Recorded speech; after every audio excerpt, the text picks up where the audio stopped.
بسم اللہ الرحمن الرحیم۔ السلام علیکم۔ میں آپ کا میزبان ہمایوں جمیل بھٹی اپنے تمام دیکھنے اور سننے والوں کو vision trust journey podcast میں خوش آمدید کہتا ہوں۔ آج ہمیں ویژن ٹرسٹ کی کہانی اسی ٹرسٹ کی ایک اہم شخصیت ڈاکٹر مظہر ایوان سے سننے کا شرف حاصل ہوا۔ ڈاکٹر مظہر ایوان جو کہ ایک ماہر امراض چشم ہیں، انہوں نے ویژن ٹرسٹ کے سفر کا آغاز سن 2004 میں ایک مفت آئی کلینک کے قیام سے کیا۔ یہ آئی کلینک اب تک موتیا سے متاثرہ مریضوں کے 16,000 سے زائد کامیاب آپریشن کر چکا ہے۔ اس کے ساتھ ساتھ ڈاکٹر مظہر ایک جدید اور پائیدار انفراسٹرکچر کی تعمیر کے لیے بھی پرعزم ہے۔ ہمیں بہت خوشی ہے کہ ڈاکٹر مظہر آج ہمارے ساتھ شامل ہیں۔ آئیے ہم ان سے کچھ بات چیت کرتے ہیں۔ جی موسٹ ویلکم ہمایوں بھٹی۔ یہ یقیناً بڑے اعزاز کی بات ہے کہ آپ نے جس طرح سے میرا تعارف پیش کیا ہے کہ میں اس کا ہرگز لائق یا حقدار تو نہیں ہوں۔ میرا بڑا عاجزانہ سا بڑا چھوٹا سا سفر شروع ہوا ہے 2002-2003 سے۔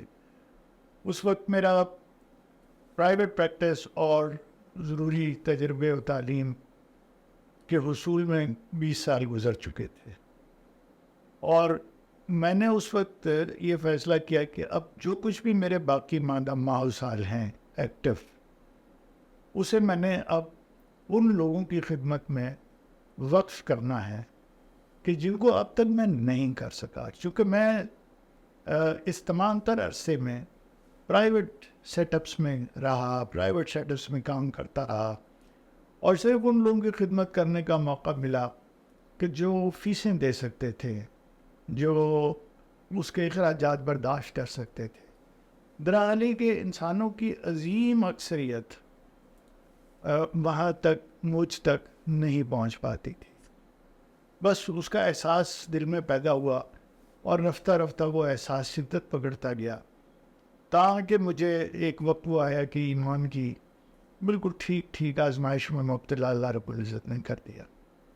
ایک طرف ذمہ داریاں تھی، پرائیویٹ پریکٹس کی آمدنی اور چمک، اور دوسری طرف یہ ذمہ داری کا احساس کہ اگر اللہ نے روز حشر مجھ سے پوچھا کہ اے بندے، جو کچھ علم، جو کچھ تجربہ، جو کچھ مواقع، جو کچھ صلاحیتیں ہنر کی میں نے تمہیں دی تھی، اسے تم نے کس کام لگایا؟ اس وقت میرے لیے اس کا جواب دینا بڑا مشکل ہو گیا، یا ہو جاتا کہ اللہ میں نے انسانوں کی خدمت کی، تو اللہ اگر مجھ سے یہ پوچھتا اس کے بدلے کہ مظہر تم نے کن لوگوں کی خدمت کی، تو میں کیا جواب دیتا؟ میں یہی سے جواب دیتا کہ یا اللہ میں صرف ان لوگوں کی خدمت میں مصروف رہا کہ جنہوں نے مجھے بھاری فیسیں ادا کی، اور ان فیسوں کی وجہ سے میں نے اپنی دنیا کو جنت بنانے کی بھرپور کوشش کی۔ تو پھر مجھ سے اللہ رب العزت یہ پوچھیں گے، یہ ایک مکالمہ میرے ذہن کے اندر چلا اور بڑی شدت سے چلا کہ پھر اللہ رب العزت مجھ سے کہیں گے ٹھیک ہے، جو کچھ تم نے خدمت کی اس کا معاوضہ تو تم نے دنیا میں پا لیا، تو اب یہاں تو تمہارے لیے آگے بھیجا ہوا کچھ بھی نہیں ہے۔ تو وہ افسوس، وہ افسردگی، وہ یاس، وہ محرومی کا احساس جو ہے وہ رفتہ رفتہ ایک ایسی جگہ پر آن پہنچا۔ میں نے کہا کہ چونکہ اللہ رب العزت نے رزق کا وعدہ مجھ سے کر رکھا ہے، تو میں کیوں دوڑوں اس کے پیچھے؟ اور میں نے بس ایک دن یہ فیصلہ کر کے اپنے رخ کو تبدیل کیا، 180 ڈگری کے زاویے پر میں نے گھمایا، اور میں نے یہ فیصلہ کیا کہ آج سے میں اپنی جتنی بھی وقت ہے، جتنی بھی صلاحیتیں ہیں، ان کو ان لوگوں کی خدمت میں لگاؤں گا جو اب تک میرے اس علم و تجربے سے محروم رہے۔ چنانچہ ایک چھوٹی سی کلینک میں 2 کمرے کے فلیٹ میں ہم نے یہ کام شروع کر دیا، اور پھر رفتہ رفتہ ان 20 سالوں میں آج الحمدللہ ایک ایسے اسپتال تک ہم پہنچ گئے ہیں کہ جہاں پر روزانہ 100 سے زائد مریض دیکھے جاتے ہیں، جہاں پر 15 سے 20 آپریشن کیے جاتے ہیں، انتہائی نازک آپریشن بھی کیے جاتے ہیں، جدید ترین مشینری اور بہترین ماہرین کی زیر نگرانی، اور ان کے ہاتھوں سے یہ آپریشنز ہوتے ہیں اور علاج ہوتے ہیں. 80 سے 90% مریضوں کا علاج بالکل مفت اور خیراتی بنیادوں پر، فلاحی بنیادوں پر، صلاحی بنیادوں پر کیا جاتا ہے. مجھے بڑی خوشی ہے کہ آج میں اپنے آپ کو اس جواب کے لیے بڑا تیار محسوس کرتا ہوں. اب جو وہی مکالمہ جو میں نے اس سے پہلے فرض کیا تھا 20 سال پہلے، جب میں اب دہراتا ہوں تو اب میں اپنے آپ کو بڑا پر اعتماد محسوس کرتا ہوں کہ اب اللہ نے مجھ سے پوچھا کہ اے بندے، تو نے اپنا علم، اپنا تجربہ، اپنی صلاحیتیں، اپنے مواقع جو میں نے تجھے دیے تھے وہ کس کام میں لگائے. تو اب میں انشاءاللہ العزیز فخر سے کہہ سکوں گا کہ اللہ، میں نے تیرے ان لوگوں کی خدمت میں لگائے کہ جو مجھے فیسیں دینے کے لائق نہیں تھے. ان محروم لوگوں تک میری رسائی ہو گئی، ان کمزور لوگوں تک رسائی ہو گئی. یہ بڑی بدقسمتی اور خوش قسمتی بیک وقت دونوں چیزیں ہیں. بدقسمتی یہ کہ یہ انتظامات تو کام تھے حکومت کے. حکومت کو چاہیے تھا کہ تعلیم اور صحت جیسی چیز جو ہے وہ یکساں طور پر اپنے شہریوں کو بلا لحاظ رنگ و نسل اور بلا لحاظ جیب کی طاقت کے ہر ایک شخص کو اسی طرح سے مہیا ہوتی کہ جیسے کسی بھی ویلفیئر اسٹیٹ یا فلاحی اسٹیٹ کے اندر دی جاتی ہے. افسوس کہ وہ ناکافی ہونے کی وجہ سے بہت بڑی تعداد انسانوں کی محروم رہ جاتی ہے. میں نے اس ذمہ داری کو محسوس کیا. میں نے کوئی بڑا کام نہیں کیا. میں بالکل یہ نہیں کہتا کہ میں نے کوئی بہت ایسا کام کیا جو کہ اس سے پہلے نہیں ہوا تھا یا میرا ہی اس میں کوئی کمال ہے. بس میں نے تو صرف احساس کیا. اس کے بعد اللہ نے مجھے توفیق دی. ہر آنے والا دن میرے لیے آسانی کا باعث بنا اور مجھے ایسے ایسے ذرائع سے اللہ نے میری اعانت کی، میری مدد کی، میری نصرت فرمائی کہ جن کا میں سوچ بھی نہیں سکتا تھا. اور یہ معاملہ آج تک جاری و ساری ہے. اور یہ وجہ ہے کہ اب اسی کو بنیاد بنا کر میں نے اس مرحلے پر مستقبل کے بھی بہت سے پروگرام بنا لیے ہیں. ڈاکٹر صاحب ایک کوشچن اور تھا، کم نصیبوں کی خدمت میں روحانی لذت. وہ ایک کوشچن ہے وہ، لیکن آپ نے اپنی کنورسیشن میں ایسی کوئی بات نہیں کی، تو کیا میں پوچھ لوں ایسے؟ وہ بڑا مزیدار سوال ہے، بہت مزے کا سوال ہے اور کچھ تصور اور اس سے related. I want to ask that question. جی یہ بالکل ایسا ہے، اس میں لذت ہے اور یقیناً ایک بے انتہا روحانی لذت ہے. یعنی آپ مقابلہ کر لیجئے میرا ایک ایسے معالج سے کہ جو ایک آپریشن کرتا ہے یا ایک علاج کرتا ہے اور اس کے بدلے میں اسے بہت اچھی فیس مل جاتی ہے اور اس بہت اچھی فیس سے اسے خوشی محسوس ہوتی ہے، ایک لذت محسوس ہوتی ہے. وہ اس سے دنیا کی آسائشیں خریدتا ہے، اپنے معاملات کو، اپنی دنیا کو بہتر بناتا ہے. بڑے آدمی کا قول بھی یاد آتا ہے کہ اللہ رب العزت نے ہمیں دنیا میں جنت کمانے کے لیے بھیجا ہے. اللہ نے دنیا میں ہمیں جنت کمانے کے لیے بھیجا تھا. ہم نے افسوس یہ تمام تر وقت دنیا کو جنت بنانے میں صرف کر دیا.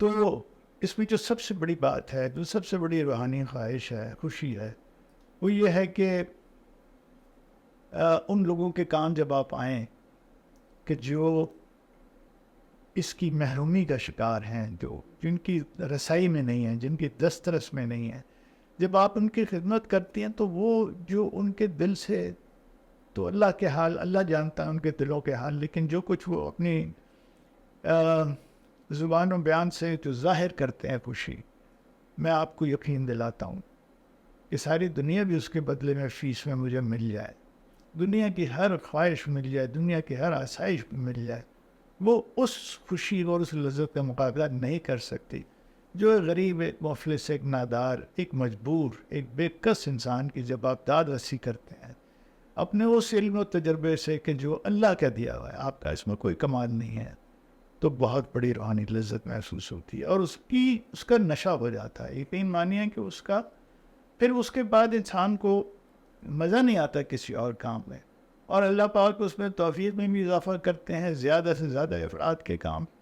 اور اس سے آگے بھی میں آپ کو اگر اجازت دیں تو بتاؤں کہ ایسے شخص کو کہ جو اس کے مخلوق کی خدمت کے لیے بے لوث نکل پڑتا ہے، پھر اللہ رب العزت اس کو تنہا نہیں چھوڑتے. اس کی جان، اس کے مال، اس کی عزت، اس کے کاروبار میں بے پناہ توفیق اور بے پناہ اضافہ فرماتے ہیں، اس پر اپنی رحمت کا سایہ کرتے ہیں. جزاک اللہ.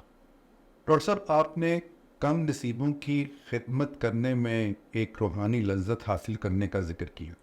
کیا آپ اپنی اس بات کی مزید وضاحت کر سکتے ہیں؟ اور ساتھ میں یہ بھی بتائیے کہ یہ چیز آپ کے کام کو کس طرح سے تحریک دیتی ہے؟ غالباً اس کی بھی دو وجوہات ہیں. ایک تو یہ کہ میرا خود تعلق جو ہے ایک بہت ہی متوسط اور ایک بہت ہی ایسے گھرانے اور ایسے ماحول سے میری اٹھانے کے جہاں پر بے انتہا محرومیاں میں نے دیکھی ہوئی ہیں. چنانچہ میرے لیے کوئی اجنبی چیز نہیں تھی کسی شخص کی کو کسی محرومی میں مبتلا دیکھ کر. میں محسوس کر سکتا ہوں کیونکہ میں خود ان تجربات سے گزرا ہوا ہوں. تو ایک چیز تو یہ ہے کہ میں ان تمام چیزوں سے اچھی طرح سے ان کے احساس کو، جسے انگریزی میں کہتے ہیں نا ایمپتھائز کرنا، تو میں ایمپتھی کر سکتا ہوں، ان کا اندازہ لگا سکتا ہوں کہ یہ کس کرب سے گزر رہے ہیں، کس مشکل سے گزر رہے ہیں اور انہیں کیا محرومی ہے واقعہ. دوسری وجہ میرے خود والد صاحب بنے، اور وہ نگاہ کے اعتبار سے جو ہے وہ اپنی عمر کا بہت بڑا حصہ نگاہ کی محرومی کا شکار رہے. اور اسی زمانے میں میں نے ہوش سنبھالا اور میں نے اپنی عمر میں ان کو، اپنی ہوش میں ان کو اس معاملے میں دیکھا کہ وہ ایک قسمت پرسی کے عالم میں انہوں نے زندگی گزاری. یہ بھی اللہ کی حکمت تھی. اس میں بھی بہت بڑا ایک حکمت اللہ کی کار فرما تھی کہ وہی پھر میری اس بات کی وجہ بنے کہ میں آنکھوں کی بیماریوں میں مبتلا افراد کی خدمت میں اپنی زندگی گزاروں. تو بہت دلچسپ بات ہے کہ جس اسپتال اور جس کالج سے میں پڑھ کے نکلا اور جہاں پر میرے والد مرحوم زیر علاج بھی رہے، ٹھیک اسی ڈپارٹمنٹ میں، ٹھیک اسی وارڈ میں نے پھر اپنی باقاعدہ تربیت اور اپنی پروفیشنل زندگی کا آغاز بھی کیا. تو یہ دو محرکات ہیں. اور تیسرا محرک تو ظاہر ہے کہ پھر وہ نشے کی بات جو میں نے آپ سے کہی کہ پھر مزہ پڑ جاتا ہے. پھر ایسا مزہ پڑ جاتا ہے کہ بندہ اس کی تسکین کیے بغیر رہ نہیں سکتا. بالکل وہ یہ معاملہ کہ جیسے کوئی نشہ آور شخص کا انسان عادی ہو جائے اور اس کے بغیر نہ رہ سکے. اس نشے کے عادی افراد کا بھی یہی معاملہ ہے. وہ دن، وہ گھڑی بالکل بیکار ہوتی ہے کہ جس میں کسی اللہ کی مخلوق، اللہ کے کسی بندے، کسی ضرورت مند کے آپ کام نہ آئے ہو تو وہ بڑا ہی بے چین کرتا ہے طبیعت. اور جس دن آپ کام آئے ہوں، یقین مانیے بڑے سکون کی نیند آتی ہے. بالکل صحیح کہا ڈاکٹر صاحب آپ نے. ڈاکٹر صاحب، یہ تو ایک فیکٹ ہے کہ انسانیت کی خدمت کرنا شاذ و نادر ہی کسی ایک اکیلے فرد کا کام ہوتا ہے. اس میں ہمیشہ سے آپ کو دوستوں کی، معاونین کی مدد درکار رہتی ہے. تو کیا آپ ہمارے دیکھنے اور سننے والوں کو یہ بتا سکتے ہیں کہ ویژن ٹرسٹ کو بنانے میں اور پروان چڑھانے میں آپ کے دوستوں اور معاونین کا کیا کردار رہا؟ اس میں نمایاں ترین ذکر جو ہے وہ میرے عزیز ترین دوست کا ضروری ہے. ہم نے 10ویں جماعت اکٹھی پاس کی ہے ایک ہی اسکول سے، اور حال ہی میں وہ سپریم کورٹ آف پاکستان کے جج کی حیثیت سے ریٹائر ہوئے ہیں، جسٹس بشیر عالم. بشیر عالم اور میں، ہم نے 72 میں 10ویں جماعت پاس کی تھی. اور وہ زمانہ طالب علمی، وہ کمسنی کا دور، وہ زمانہ ہم میں ایک قدر مشترک تھی جس نے ہمیں جوڑا آپس میں اور آج تک جڑے ہوئے ہے، کہ ہم دونوں میں ایک احساس تھا. ہم دنیا میں گھومتے پھرتے، چلتے پھرتے، ہر کام میں مصروف ہوتے ہوئے ہم میں وہ احساس ہمیشہ رہتا تھا محروموں کی طرف دیکھ کر. ہمیں اپنے اطراف میں خوشیاں تو نظر آتی تھی، لیکن ہم نیچے بھی دیکھتے تھے. ہم محروم لوگوں کو بھی دیکھتے تھے، ہم کمزور لوگوں کو بھی دیکھتے تھے، بیمار لوگوں کو، دونوں کو یکساں طور پر ہمیں وہ چیز جو ہے وہ ٹچ کرتی تھی. اور یہی چیز پھر محرک بنی ہم دونوں میں ایک ایسے غیر رسمی معاہدے کی طرف کہ یا اللہ تو ہمیں جب زندگی میں موقع دے گا تو ہم اس سلسلے میں ضرور کچھ نہ کچھ کریں گے. تو خدا کا کرنا یہ ہوا کہ میں میڈیکل سائڈ میں آ گیا، وہ لاء کی سائڈ پہ چلے گئے. ان کا یہی آبائی پیشہ بھی تھا. تو ہم نے دونوں ہی نے مل کے سن 2002 میں یہ جو ہے ویلفیئر کے کام شروع کیے تھے، جسے باقاعدہ منظم کیا 2008-9 میں ایک ٹرسٹ کی صورت میں. لیکن یہ ڈریم ہمارا مشترکہ ڈریم ہے، میرا اور جسٹس مشیر عالم کا یہ مشترکہ ڈریم ہے. علاوہ ازیں اور بھی بہت سے دوست اس سارے سفر میں ہمارے ساتھ شامل ہوئے، اور یہ ایک قافلہ آج بن گیا، اور اس میں بہت سے نام ہیں، بہت سے لوگ ہیں، کس کس کا نام لیا جائے اور کس کا نہ لیا جائے. لیکن میں نے آپ کو 2 بنیادی محرکات جو پرائم موورز کہتے ہیں جنہیں، وہ یہ آج بھی ہم نے یہ سفر جاری و ساری ہے.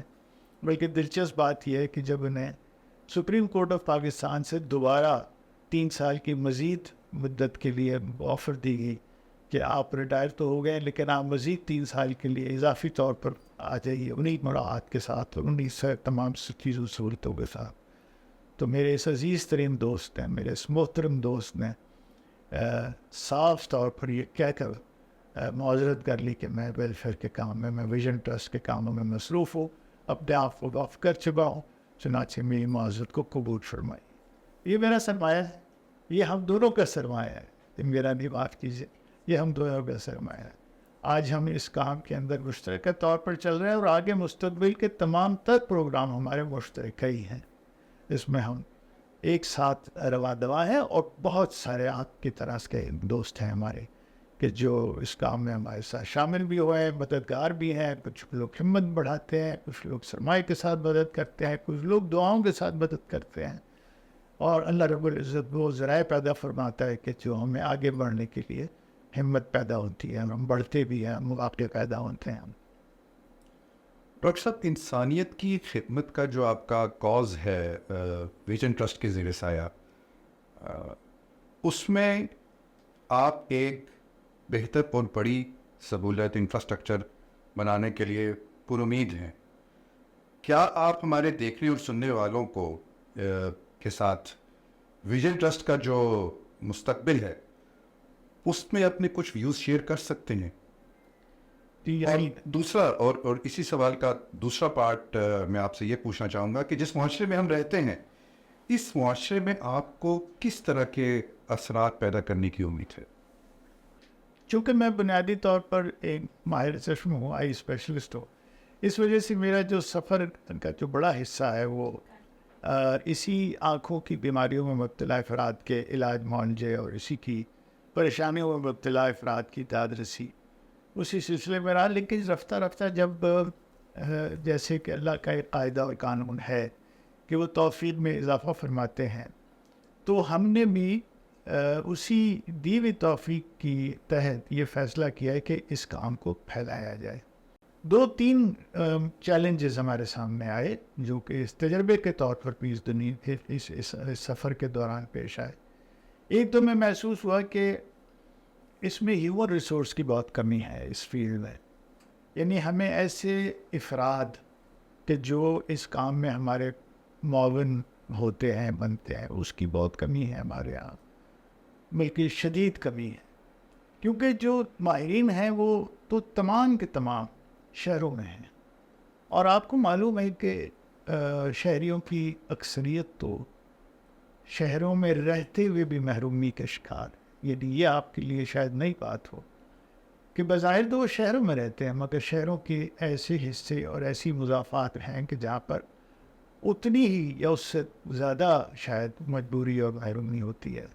شہر کے بھی وہ چند حصے اور چند علاقے ہی ہوتے ہیں کہ جہاں پر ایسے افراد زیادہ ہوتے ہیں کہ جو افورڈ کر سکتے ہیں. شہر کے اندر رہنے والے، شہروں کے مضافات میں رہنے والے اور دیہات اور اس جگہ پر رہنے والوں کو تو بات ہی چھوڑ دیجیے، وہاں پر بھی حد سے زیادہ محرومی ہوتی ہے. تو ہم نے یہ سوچا کہ اس کام کو پھیلایا جائے، تو اس کے لیے سب سے پہلی ضرورت ہمیں جو پیش آئی وہ ہیومن ریسورس کی تھی. تو ہم نے پھر اپنی اسی اسپتال کے اندر تربیتی پروگرام ایسے ترتیب دیے کہ جس میں ہم باقاعدہ گریجویشن کیے ہوئے بچے اور بچیوں کو 1 سال کی تربیتی مراحل سے گزارتے ہیں کہ جن میں ان کے جو سکلز ہیں اور ان کی جو نالج ہے اس کو ہم امپروو کرتے ہیں، تاکہ وہ معاشرے میں زیادہ فعال کردار ادا کر سکے اس مسئلے کو نمٹنے کے لیے. اور وہاں پہنچیں کہ جہاں پر ڈاکٹرز آئی اسپیشلسٹ نہیں پہنچتے. جیسے میں نے ذکر کیا کہ شہر کے بھی ایسے علاقے ہیں اور شہروں سے باہر اور گاؤں کو تو چھوڑ دیجیے, وہاں تو کچھ بھی نہیں ہے. دنیا بھر میں ایسا ہوتا ہے کہ اس کے لیے سیکنڈری لیول کے لوگ, سیکنڈ ٹیئر کے لوگ جسے ہم معاونین کہتے ہیں یا ٹیکنیشینس کہتے ہیں, وہ لوگ جاتے ہیں اور وہ لوگ جو ہے ایسے مراکز قائم کرتے ہیں, یا ٹیکنیکل زبان میں اسے پرائمری کیئر بھی کہتے ہیں.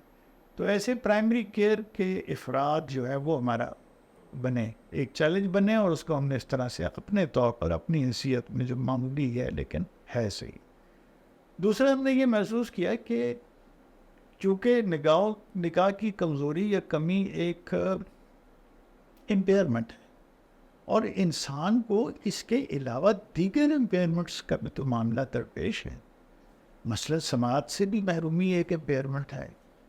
مثلا بچوں کے اندر جو ہے وہ اورودینٹل ہائیجین بھی مسئلہ ہوتا ہے, سو آن اینڈ سو فورتھ. تو بہت سوچ بچار کے بعد ہم نے یہ فیصلہ کیا کہ معاشرے کا جو سب سے بڑا اثاثہ ہے وہ کیا ہو سکتا ہے. اس نتیجے پر پہنچے میں اور مشیر کہ سب سے بڑا کسی بھی قوم کا اثاثہ اس کے بچے ہوتے ہیں. یہ وہ بچے ہی ہوتے ہیں کہ جنہوں نے بڑے ہو کے اور کاروبار زندگی کو سنبھالنا ہوتا ہے, نظم نسق کو سنبھالنا ہوتا ہے, ملک چلانا ہوتا ہے, اور ایک درجہ ایک مرحلہ آگے لے جانا ہوتا ہے. چنانچہ ان کی تیاری بالکل ایسی ہے کہ جیسے ایک باغبان اپنے چھوٹے پودے کی یا بیج کی کرتا ہے. جب تک وہ اس کی رکھوالی نہ کرے گا, اس کی کاٹ چھانٹ نہیں کرے گا, اس کی آبیاری نہیں کرے گا اس چھوٹے پودے کی, تو وہ بڑے باغ میں کیسے تبدیل ہو سکتا ہے. چنانچہ ہم نے اپنی پرائرٹی جس چیز کو اولین جگہ دی وہ اسکول کے بچوں کو دی. تو اس طرح سے صرف بنائی کے کام کے بجائے ہم نے سوچا کہ کیوں نہ کمپریہنسو اسکول ہیلتھ سروسز کی طرف پڑھایا جائے. بچوں کو فوکس کر کے ہم دیکھیں کہ ان میں کیا کیا ایسی چیزیں ہو سکتی ہیں کہ جن کو اسی بچپن کے زمانے میں آئیڈینٹیفائی کر لیا جائے, اور اسی بچپن کے زمانے میں ان کو ایڈریس کر دیا جائے. یعنی اگر مثال کے طور پر کسی بچی کی نگاہ کمزور ہے, جو کہ ہوتی ہے 10 سے 12%, 11% بچے ایسے ہوتے ہیں کہ جن کی نگاہ کی کمزوری ہوتی ہے اسی وقت, اور اسی وقت اگر وہ پتہ چل جائے تو اس کا بہتر علاج ہو سکتا ہے, ارلی انٹرونشن. پھر معاشرے کے اندر معلومات کا بھی بڑا فقدان ہے. ہمارے یہاں ہیلتھ اویئرنیس کا کوئی یعنی ہمارے میڈیا کی تو خیر یہ ترجیح ہے ہی نہیں. میڈیا کو اور کاموں سے دلچسپی ہے. عوام الناس کی صحت کے بارے میں معلومات یا صحت کے متعلق کچھ باتیں بتانا تو ہمارے کسی اور میڈیا میں کسی چیز کے اندر ہے ہی نہیں اس کی اہمیت. تو ہم نے اس کو بھی اس کو چیلنج لیا, اس کو اپرچونٹی اپنے لیے بنایا, اور ہم نے عوام الناس کے اندر تربیتی پروگرام بھی شروع کیے. تیسری چیز ہم نے دیکھا کہ کمپریہنسو ڈسیبلٹیز, یعنی صرف اسکول نہیں بلکہ بڑے افراد کے اندر اور بھی تو طرح طرح کی معذوریاں پائی جاتی ہیں. یعنی معذوری اس معنوں میں کہ اب علاج کا مرحلہ ختم ہو گیا, اب آپ نے ریہیبلیٹیشن کے مراحل ہیں. ایک شخص ہے کہ جس کی بینائی اتنی کمزور ہو گئی کہ اب اس کا میڈیکل سائنس میں علاج نہیں ہے, لیکن اس کا معنی یہ نہیں ہے کہ اسے آپ اپنے سسٹم سے خارج کر دیں, کہیں کہ جی جائیں گھر بیٹھیں, بلکہ ایسے افراد کی ریہیبلیٹیشن کا کام کیا جاتا ہے. ان کو سکلز سکھائے جاتے ہیں تاکہ وہ افراد جو کہ اپنی فیملی یا اپنے معاشرے کے اوپر ڈپینڈنٹ ہو جاتے ہیں اپنی اس کمزوری کی وجہ سے, کمی کی وجہ سے, وہ فعال زندگی گزار سکیں, وہ ایک ایسی زندگی گزار سکیں کہ وہ معاشرے کا ایک فعال فرد بنے, نہ صرف اپنے لیے بلکہ اپنے اہل و عیال کے لیے, اپنے معاشرے کے لیے, سب سے بڑی بات اپنے ملک کے لیے کنٹریبیوٹری ممبرز بنے. چنانچہ ہم نے تمام ڈسیبلٹیز کو اپنے سامنے رکھ کر ایک کمپریہنسو ڈسیبلٹی مینجمنٹ سینٹر کا تصور جو ہے اس کو ڈیولپ کیا. اس کے تحت ہمیں اللہ کے فضل و کرم سے ایک جگہ بھی میسر آ گئی ہے پنڈی کے پاس, اسلام آباد کے پاس, اور وہاں پر ہم اس کے جو ہے وہ پلاننگ فیز کے اندر ہیں. دعا ہے اور آپ لوگوں سے بھی درخواست ہے کہ دعا کیجیے کہ اللہ رب العزت ہمیں اس میں آسانیاں پیدا فرمائے, اور ہم ایک کمپریہنسو ڈسیبلٹی مینجمنٹ سینٹر بنائیں جس میں وہ افراد کے جو ایکسکلوڈ کر دیے جاتے ہیں، جن کو معاشرہ فارغ کر دیتا ہے، نہ اپنے تعلیمی اداروں میں رکھتا ہے، نہ کام کاج میں رکھتا ہے، نہ کسی اور جگہ پر ان کو جگہ دی جاتی ہے، بلکہ ایک طرح سے ان کو خارج کر دیا جاتا ہے. تو ایسے لوگوں کو دوبارہ سے انکلوڈ کیا جائے. دنیا میں اس ایکٹیویٹی کو انکلوژن کہتے ہیں. ہم چاہتے ہیں کہ پرسن ود ڈسیبلٹیز کہ جن کو ایکسکلوڈ کر دیا ہوتا ہے معاشرے نے، ان کو واپس انکلوڈ کیا جائے اور معاشرہ ایسا تشکیل دیا جائے کہ جس کے اندر ایسے افراد جو کہ بظاہر ریڈنڈنٹ کر دیے جاتے ہیں، ان کو ایک سائڈ لائن کر دیا جاتا ہے، ایکسکلوڈ کر دیا جاتا ہے، ان کو انکلوڈ کیا جائے. ایک انکلوسیو سوسائٹی کی تشکیل، یہ ہمارے لانگ ٹرم پلانس ہیں انشاءاللہ. ڈاکٹر صاحب، آپ نے اپنی تمام گفتگو میں نابینا پن کے لیے جو ویژن ٹرسٹ کے زیر سایہ جو آپ کام کر رہے ہیں اس کے بارے میں آپ نے بڑا تفصیل سے بتایا. ساتھ ہی ساتھ آپ نے کمپریہنسو ڈسیبلٹی سینٹر کی جو آپ کا فیوچر ویژن ہے اس کے بارے میں بھی آپ نے بہت ڈیٹیل کے ساتھ جو ہے وہ آپ نے بتایا. تو اس ساتھ ضمن میں جو آپ کام کر رہے ہیں وہ واقعی قابل ستائش ہے. انسانیت کی خدمت کے لیے جو آپ کا کاز ہے، اس کی جتنی بھی تعریف کی جائے وہ کم ہے. اور صاحب، اس میں ہمارے دیکھنے اور سننے والوں کو یہ بتائیے کہ وہ کیسے آپ کے ساتھ شامل ہو سکتے ہیں اور کیسے ویژن ٹرسٹ کے مشن کی حمایت کر سکتے ہیں. لاکھ اللہ. اس ویژن ٹرسٹ کو اب ہم ٹرانسفارم کرنے کے مرحلے میں ہیں into a vision health care foundation. Vision trust جو ہے وہ ٹرسٹ کے قوانین کے تحت رجسٹرڈ ادارہ ہوتا ہے اور اس کے لمیٹڈ سکوپس ہوتے ہیں. ہم نے ایک فاؤنڈیشن بنائی ہے کہ جو کہ کمپنیز آرڈیننس کے تحت ویلفیئر بیسس پر ایک کمپنی تشکیل دیا، اس کا نام ویژن ہیلتھ کیئر فاؤنڈیشن ہے. ویژن ہیلتھ کیئر فاؤنڈیشن کا جو دائرہ کار ہے وہ پورے ملک میں ہوا ہے. یہ وجہ کہ ہم اس میں اب انشاءاللہ عزیز پنٹی گیب اور اٹک میں کام شروع کر رہے ہیں. اس کے تحت 3 سطحیں ہیں کہ جن میں ہم لوگوں کو دعوت دیتے ہیں کہ آپ ہمارے اس مقصد میں شمولیت اختیار کریں. سب سے پہلے درجے میں تو وہ افراد ہیں کہ جن کے نام ہی نامی ہوتے ہیں اور ہم ان کو جب وہ آ کر ہم سے مل کر اور ہم سے متعارف ہونے کے بعد ہمیں اس بات کی اجازت دیتے ہیں تو ہم ان کے نام اپنے پینل میں شامل کر لیتے ہیں. یہ ہمارے آنرری ممبرز کہلاتے ہیں. دوسرے درجے کے ہمارے وہ ممبرز ہوتے ہیں کہ جو غیر مشروط ہماری ممبرشپ اختیار کرتے ہیں.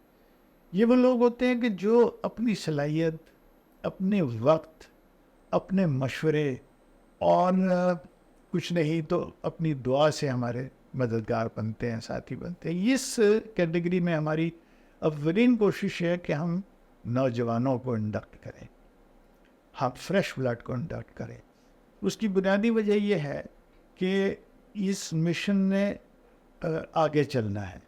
ہم ایک آؤٹ گوئنگ جو ہے وہ فیز میں ہیں اور ہم یہ چاہتے ہیں کہ یہ فیض تا دیر جاری رہے اور اس کو آگے چلانے والے ظاہر ہے کہ ینگسٹرز ہی ہوں گے. پھر وہ اس گروپ میں سے وہ لیڈرشپ بھی پیدا ہوگی کہ جو لوگ، جو بچے پرفارم کریں گے وہ آگے چل کے اس کے لیڈرز بنیں گے، اس ادارے کو تا دیر چلانے میں ان کا حصہ ہوگا.